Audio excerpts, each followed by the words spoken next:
आप सबको नमस्ते। अ, बाबा जी को प्रणाम करें। हम आज की अपनी क्लास शुरू करते हैं।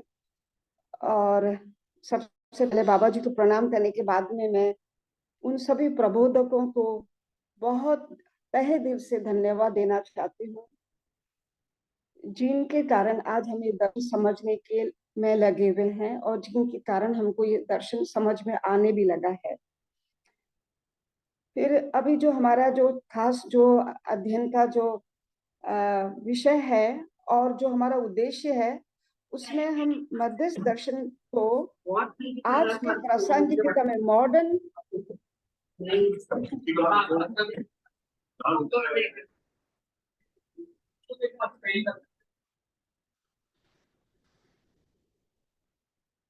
आवाज आ रही है आपको मेरी? हाँ हाँ, वो किसी का माइक ऑन था, मैंने कर दिया। आप कंटिन्यू कर सकते हैं। तो मैं ये कह रही थी कि जो मध्यस्थ दर्शन की आज की जो कंटेंट को हम जो आधुनिक शिक्षा के साथ समझने का जो प्रयास कर रहे हैं, वैसे वास्तव में ये एक बहुत बड़ा चुनौती और एक बौद्धिक एक्सरसाइज वाला काम है, क्योंकि यह जो दर्शन है जीवन के सारे आयामों को दार्शनिक और उच्च तात्विक तरीके से समझा चुका है। और इसको उच्चतम शिखर पे बाबा जी ने हमको पहुंचने के लिए एक तरह से दर्शन दे दिया है। लेकिन ये हम कितना इसको समझ पाते हैं और कितना आज के रेफरेंस से जोड़ पाते हैं, यही अभी हमें काम करना है। और इसीलिए मनोविज्ञान का जो विषय है, एक बहुत ही अप्रोप्रिएट सब्जेक्ट है, क्योंकि बाबा जी ने मन की अवस्थाओं, चित्त की क्रियाओं और किस तरह से एक मनुष्य इनको सोचते हुए अपनी आचरण पूर्णता को प्राप्त करता है, उसको बहुत ही साइंटिफिक तरीके से समझाया है। और उसके बाद तो कोई प्रश्न बचता ही नहीं है कि यहाँ पर कहीं और कुछ पूछा जाए। और जैसे कि बाबा जी कहते हैं कि हम सब सारे मनुष्य इसी को जानना चाहते हैं और यही हमारी यात्रा भी है।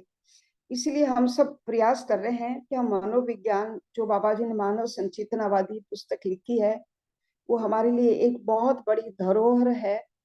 और उसको हम समझ के आज के वातावरण और आज के जीवन से किस तरह से कनेक्ट कर पाते हैं, उसी के लिए हम सब प्रयास करते हैं। मैं अपना एक छोटा सा परिचय देती हूँ। मेरा नाम मंजू शर्मा है और अभी मैं बॉम्बे में रह रही हूँ। जीवन के सारे उत्तरदायित्व पूरे होने के बाद में वापस शिक्षा आश्रम में प्रवेश लेकर पिछले मात्र 1 साल से दर्शन का अध्ययन कर रही हूँ। वैसे शिक्षा से मैंने दर्शन शास्त्र में किया, एमए पीएचडी किया और उसके बाद में एमबीए भी किया।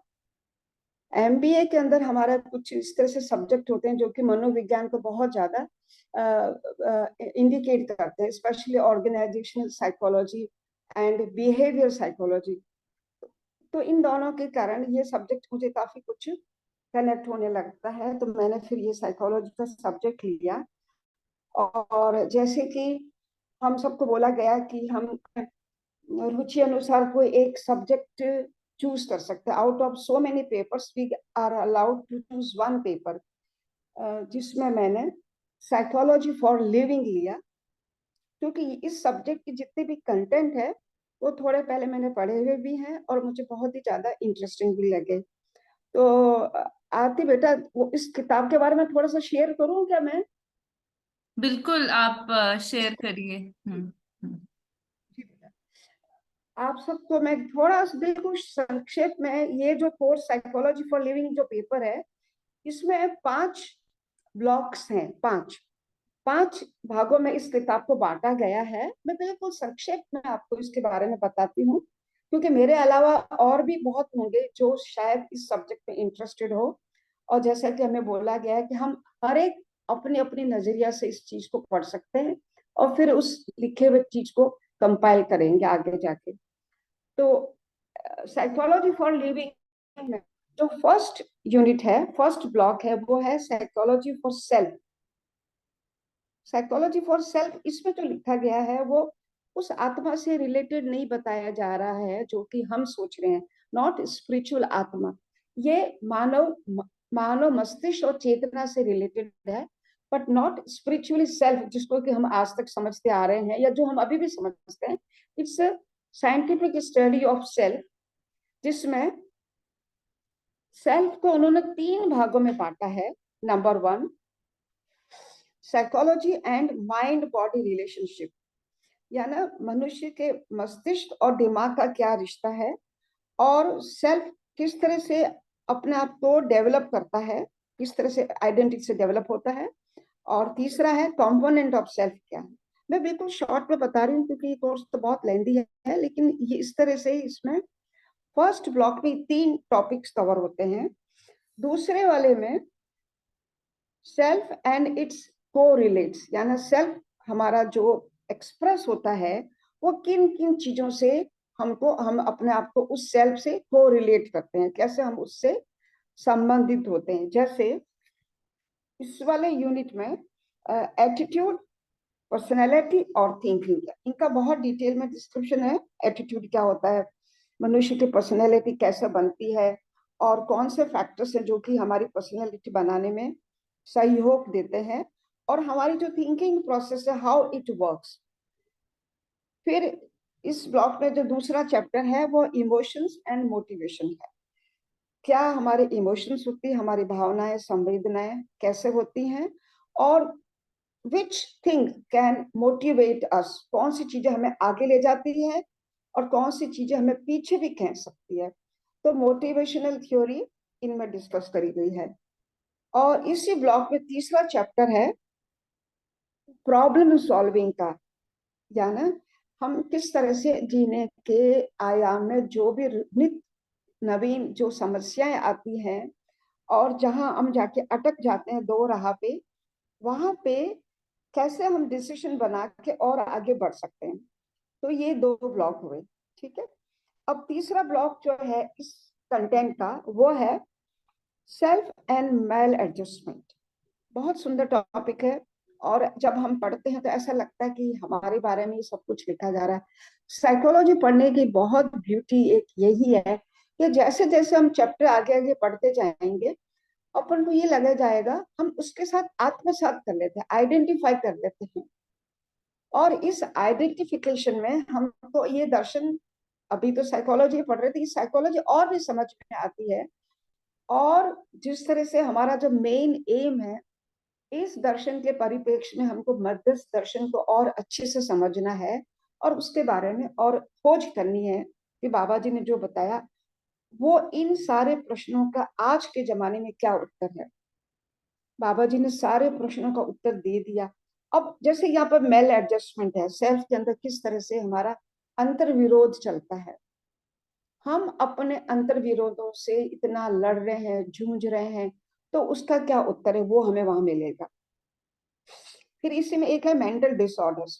जब हम इन अंतर विरोधों से, समस्याओं से बाहर नहीं निकल पाते हैं तो किस तरह से डिसऑर्डर हम पे अटैक करते हैं, ये इसका तीसरा ब्लॉक है।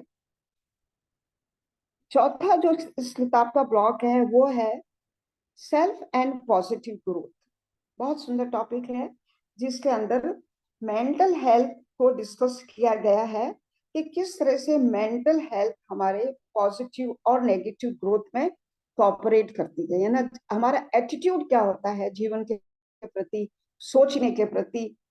एंड नॉट इवन जीवन सोचना, but how what is our attitude towards other people, हम दूसरों के साथ किस तरह से अपने आप को जोड़ के अपना जो है वो अपनी प्रॉब्लम्स को सॉल्व करते हैं। ये इसका मेन टॉपिक, इस वाले ब्लॉग का मेन टॉपिक यही है।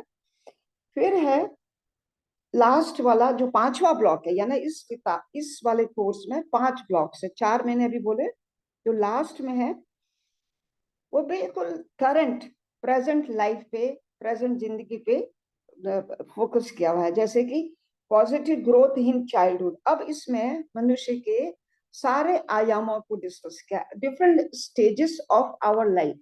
जैसे पहले बचपन में जो हमारी ग्रोथ होती है, हम बड़े होते हैं तो किस तरह की हमारी चीजें हमको प्रभावित कर रही हैं। फिर यही चीजें आपको यूथ में लेके जाती है, तो वो हमारा पीछा नहीं छोड़ती हैं, वो हमारे साथ साथ चलती हैं। साथ चलती है वो तो ठीक है, but then how to change, how to mould, और किस तरह से हम उनको जो प्रेजुडिसेस हैं, जो हमारे पूर्व भावनाएं हैं, पूर्व धारणाएं हैं, उनसे कैसे हमें एडजस्टमेंट करना, वो चैप्टर है। फिर है सक्सेसफुल एजिंग, ब्यूटीफुल चैप्टर। हम सब जब ये पढ़ेंगे, आप सब पढ़ोगे, चाहे मेरी उम्र का हो, चाहे कोई यंग हो, जय पटेल की उम्र का, सभी जब भी ये पढ़ेंगे तो हम इस चैप्टर से अपने आप को आइडेंटिफाई करेंगे कि किस एज में हमारे साथ क्या होता है, और इस एज में हमें क्या तैयारी और किस तरह से हम इन चुनौतियों का सामना कर सकते हैं। ये साइकोलॉजी बहुत अच्छे से यहाँ पे जवाब देती है। फिर है कि लास्ट जो चैप्टर है इसमें काउंसलिंग एंड साइकोथेरेपी। जो अब जो ये जो चैप्टर बताया है ना, ये जो ब्लॉक है, जिस तरह से जीवन के डिफरेंट आयामों पे बात कर रहा है, बचपन की, जवानी की, ओल्ड एज की, एंड और इन सब स्टेजेस की जो प्रॉब्लम है, उनका सॉल्यूशन, उनके क्वेश्चंस और उनके आंसर। और इन आंसर में जो कि हमें ऐसा लगता है कि हमारे पास जवाब नहीं है, हमें समझ में नहीं आता है, we are lost in so many ways, तो एक साइकोथेरेपी, साइकोलॉजिस्ट, ये होते हैं जो कि हमें इस चीज में मदद कर सकते हैं। तो ये इन शॉर्ट मैंने आपको पूरा कोर्स का कंटेंट बताया कि ये जो पेपर जो लिया है, सभी आपने अब सब ने अपने अपने पसंद से सब्जेक्ट चूज किए होंगे, लेकिन सबकी ड्राफ्टिंग इसी तरह से है। और जो मैन्युअल्स हैं वो सारे इसी तरह से किए हुए हैं कि उनको 4 या 5 ब्लॉक में बांटा है, और हर ब्लॉक में स्टेप वाइज सीक्वेंशियली उस कोर्स को डेवलप किया गया है। हर ब्लॉक में पहले इंट्रोडक्शन है, फिर कोर्स कंटेंट है, फिर उसको सम अप किया, now what is the total summary of the chapter, और समरी के बाद में क्वेश्चंस आंसर्स है। So it is very beautifully design. अगर हम थोड़ी मेहनत से इस मैनुअल को पढ़ते हैं, समझते हैं, तो हमको कंटेंट बहुत अच्छे से समझ में आ सकता है। और जिसने कभी साइकोलॉजी ना भी पढ़ी हो, उसको भी अच्छी तरह से समझ, it's only the language problem, I don't know. Hindi कुछ बुक्स इंग्लिश में है, कुछ हिंदी में है। अगर हमें भाषा की इतनी प्रॉब्लम नहीं हो, तो ये बहुत अच्छे से समझ में आ जाएगा। So this is all for content of the course. अब हेलो, अब जो दूसरा जो पार्ट है जो आज हमें डिस्कस करना है, वो है कि साइकोलॉजी का छोटा सा परिचय। Should I go on Aarti? Aarti बेटा ji, yes yes, you can go on. हाँ। कितने मिनट में, मतलब बहुत शॉर्ट में लिखा है मैंने, फिर भी आप बताइए कितने मिनट तक इसको मतलब आप मुझे इंट्रोडक्शन देना है। आपको जी बेटा। जितना मतलब कंफर्टेबली आप जितनी देर प्रेजेंट कर पाओ अच्छा ही है। बहुत मतलब बहुत अच्छे से कंसाइज वे में आप शेयर कर रहे हो, बहुत प्लान्ड तरीके से आप वैसा ही कंटिन्यू करिए। जी बेटा जी। हम्म। तो जैसे हमको बोला गया है कि हम पहले इस साइकोलॉजी के कंटेंट को पढ़ेंगे, इसको समझेंगे, और अपनी भाषा में संक्षेप में इसको लिखेंगे, ठीक है। इसको लिखने के साथ ही ये है वेस्टर्न अप्रोच ऑफ साइकोलॉजी, जो कि इन किताबों में हमें मिल जाती है। कोई विशेष तकलीफ की बात नहीं, द ओनली लैंग्वेज, और थोड़ा समय लगाने वाली बात है। दूसरा जो हमारा पोर्शन जो इसके बाद में होगा, इस परिप्रेक्ष्य में हमें भारतीय दर्शन के हिसाब से जो साइकोलॉजी लिखी गई है वो पढ़नी है। जब हम इन दोनों को पढ़ अच्छी तरह से समझने लगेंगे, तो हमको फिर तीसरा जो मेन हमारा जो टॉपिक है वो है मध्यस्थ दर्शन। इन सारे जो प्रश्न जो अभी इसमें उठेंगे, इन दर्शनों में जो उठेंगे, उनका उत्तर, और उनके कंटेंट में मध्यस्थ दर्शन क्या बोल रहा है, हमारा ध्यान पढ़ते पढ़ते भी जाएगा। क्योंकि जब मेरा जा रहा है, जबकि मैं I am only 1 year old child in this subject, आप लोग तो बहुत काफी सालों से पढ़ रहे हैं, हमें हर लाइन पे, हर पैराग्राफ में कनेक्शन मिलता जाता है। तो व्हाट आई हैव डन, मैं आप सबसे भी यही बोल रही हूँ कि प्लीज फॉलो दिस स्टेप। जब आप फर्स्ट चैप्टर पढ़े, फर्स्ट यूनिट पढ़े हैं, तो जो यूनिट समझा एट द सेम टाइम जितना दर्शन आपने अभी तक पढ़ा है, वाङ्मय पढ़े हैं, शास्त्र और ये मनोविज्ञान, जितना भी जो कुछ भी आपने पढ़ा है, उनके साथ के साथ ही रफ कनेक्शन पेज वाइज बैठाते जाए। इससे क्या होगा कि जब बाद में हम जो थर्ड मेन स्टेप पे जाएंगे तो हमें कनेक्टिविटी एक रफ ड्राफ्टिंग के रूप में हमारे सामने होगी। That is the way of doing PhD also. इसी तरह से अध्ययन किया जाता है, इसी तरह से शोध किया जाता है कि कंपैरेटिव स्टडी, क्योंकि बाबा जी ने जो लिखा है उस पर तो और कुछ लिखने को बचा ही नहीं, कुछ नहीं बचा। It is the ultimate supreme सर्वोत्तम, सब कुछ उसमें आ गया। अब हमारा काम तो केवल उसे समझना, और आज के जो प्रश्न है, आज की जो चुनौतियां, उनका बाबा जी ने किस तरह से इन पुस्तकों में इनका उत्तर दिया। तो जब हम कंटेंट पढ़ने लगेंगे तो हमको साथ के साथ ही कनेक्शन समझ में आएगा। तो आप सब इस चीज को अपने हिसाब से फॉलो कर सकते हैं। This is what I am doing and I think आपको भी इस चीज से हेल्प मिलेगी, क्योंकि उससे हमारे पास कंटेंट तैयार मिलेगा बाद में। नहीं तो हम फिर चैप्टर पढ़ के छोड़ देंगे तो फिर हम ढूंढेंगे ये चीज कहाँ मिली थी, we will not able to find it. ठीक है, ये तो छोटा सा मैंने आपको बताया कि कोर्स कंटेंट क्या है और कैसे हमें आगे बढ़ना है।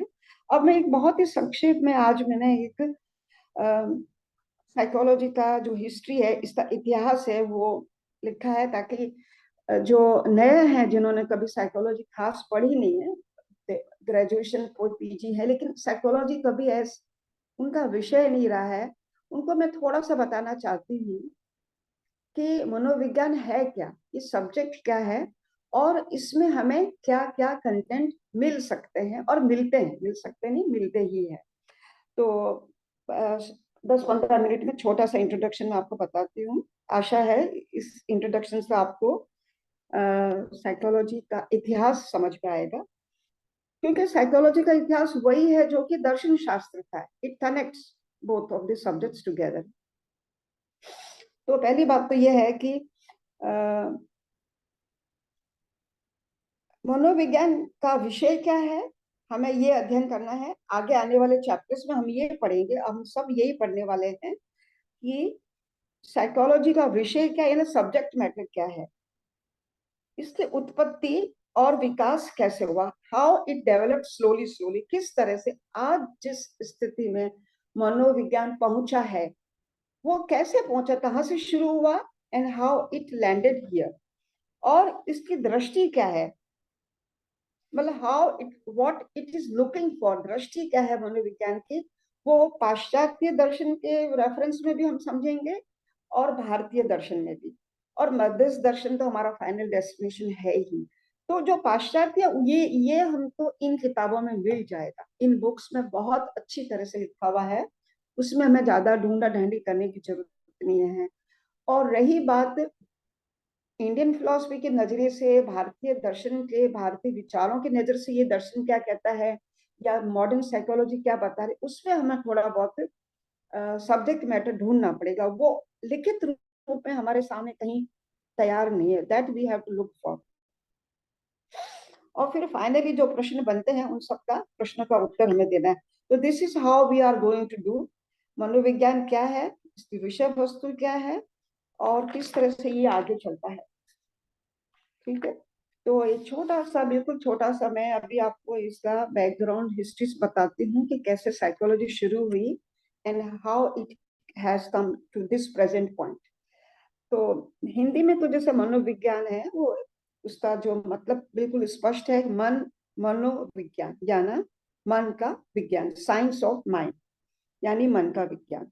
इसी प्रकार साइकोलॉजी शब्द जो ग्रीक शब्द है, साइकोलॉजी से निकला, तो उसमें दो वर्ड हैं, साइकिक एंड लॉगस। साइकिस का मतलब होता है सोल या माइंड। आप जरा इस बात को ध्यान रखना, अभी हम सोल पे ही रहेंगे, माइंड आगे आके आएगा, और अभी ग्रीक शब्द में सोल या माइंड बोला जा रहा है। और लॉगस मीन्स स्टडी, यानी किस सब्जेक्ट का स्टडी, सोल या माइंड की स्टडी को बोला गया साइकोलॉजी। इसका अध्ययन ही साइकोलॉजी है। हम यहाँ पे बहुत ध्यान से है कि आरंभ में ये आत्मा शब्द ही प्रयुक्त हुआ है, काफी टाइम तक ये आत्मा ही चलेगा, and then it will change to mind, जैसे कि अभी आपको मैंने बताया। तो शुरू शुरू में, आरंभ में, आज से बहुत हजारों साल पहले ग्रीक देश में, यूनान में बहुत बड़े बड़े दार्शनिकों का जन्म हुआ।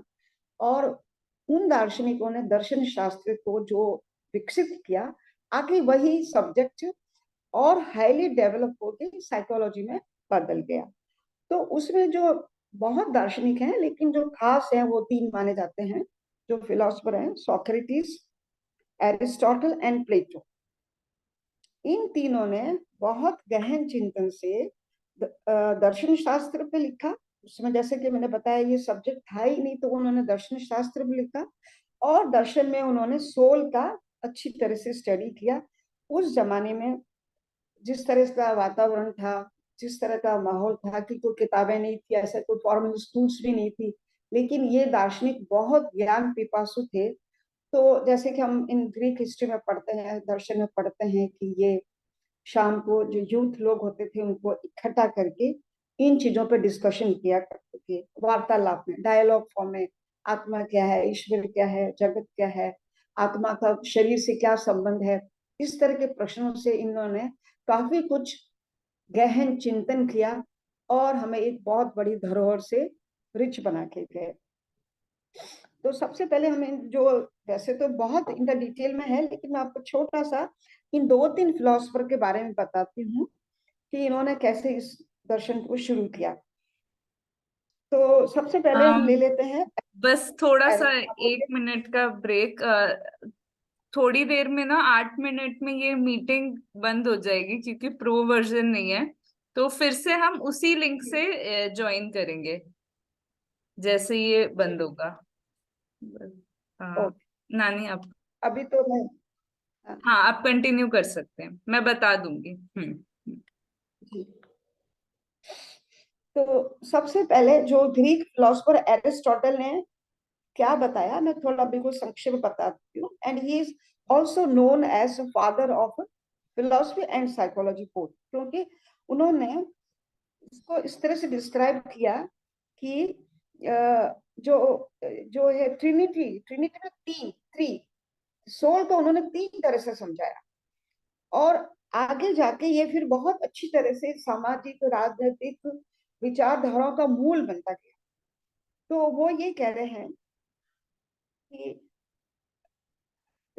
वो ये कह रहे हैं कि जो है आत्मा ही तीन तरह से भागों में बांटी जा सकती है। कि पहला तो है कि इंटेलेक्ट, संवेदनाओं से उन्होंने आत्मा को देखा, seat of logic and reasoning, यानी आत्मा, इंटेलेक्ट जो है हमारे अंदर, वो एक सीट ऑफ लॉजिक है, तर्क है, वहां पे एक लॉजिकल तरीके से हम, रीजनिंग से हम चीजों को समझते हैं। तो इसमें उन्होंने ज्यादा चीज को जो दिया है महत्व, वो दिया रैशनैलिटी को, इंटेलेक्ट को। दूसरा उन्होंने दिया spiritual centre of mind and it's dictates of emotion and feeling, यानी दूसरा उन्होंने बताया कि एक स्पिरिचुअल पक्ष है हमारा दिमाग का। बस बिल्कुल शॉर्ट में बता रही हूँ, क्योंकि ये बहुत डिटेल वाले सब्जेक्ट है, अभी आपको इतना इंटरेस्ट नहीं आएगा, लेकिन मैं सिर्फ ये कहना चाह रही हूँ कि अरस्तु ने शुरू शुरू में तीन तरीके से सोल को समझाया। एक तो है इंटेलेक्ट, एक है स्पिरिट, और तीसरा डिजायर और एपिटाइट। और एक हेल्दी माइंड कैसे इन तीनों में एक बैलेंस बनाता है, तो ये अरस्तु की खोज थी।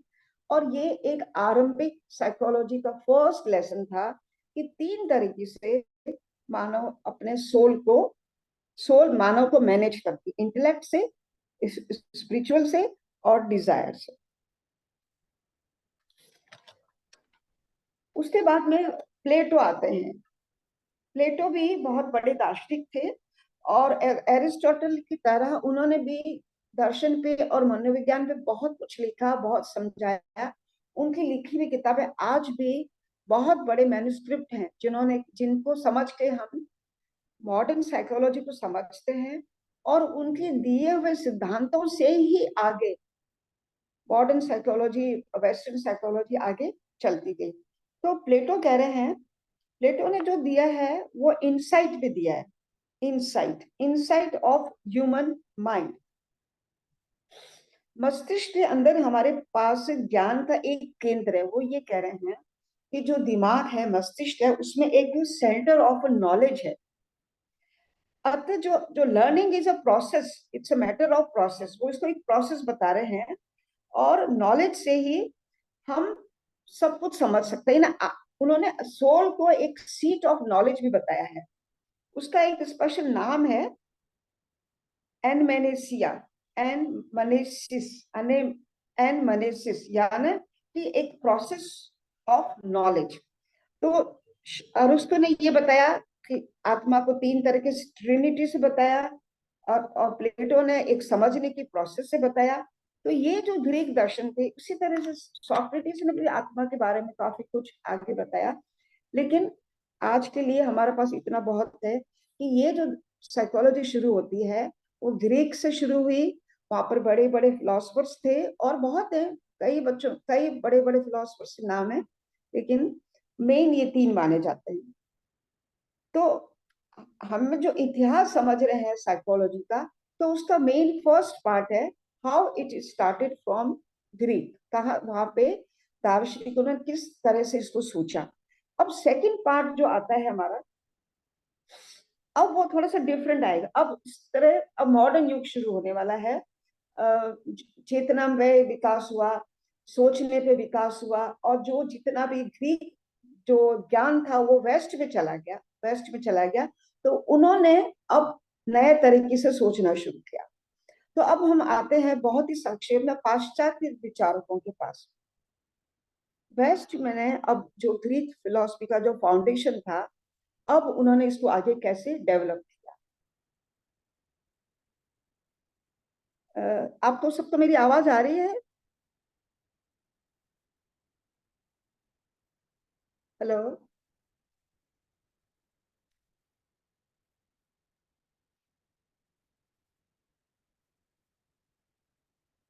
आरती, हेलो।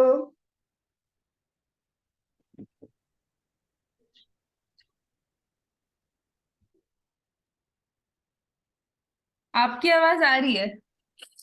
मैं अच्छा, अभी तो लिंक चल रहा है ना बेटा? पता चलेगा मेरे को जब लिंक टूटेगा। हाँ, ये अभी और 3 मिनट चलेगा।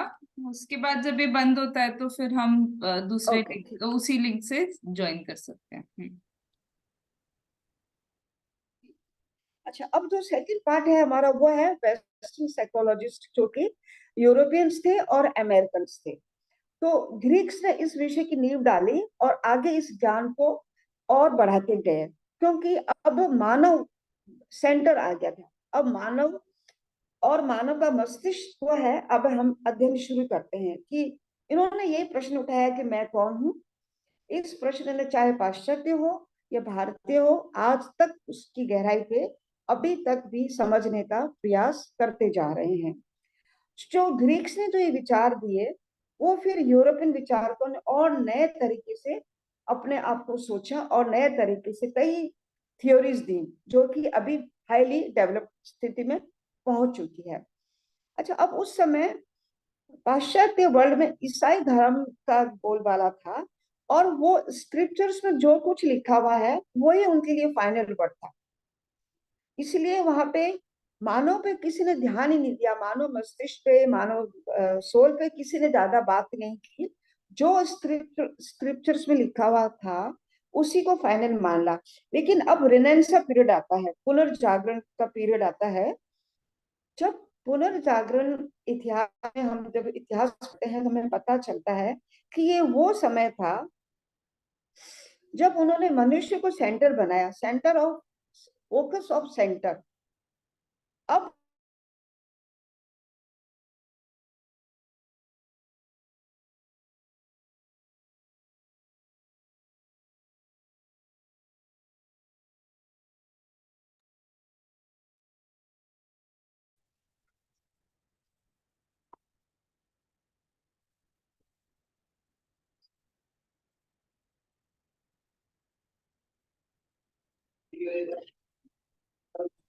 जी, आवाज आ रही है? शुरू करूं? हाँ हाँ हाँ, आप कंटिन्यू कर सकते हैं। जी। अब एक नया साइकोलॉजी डेवलप होता है, जैसे कि मैंने बताया वो। जो कि अब मनुष्य पे केंद्रित है।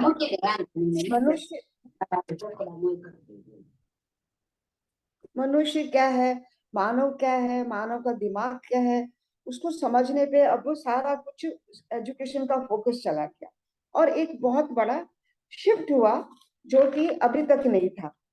तो अब ये जो ये जो ये जो शिफ्ट होता है जो मानव पे आता है, ये बहुत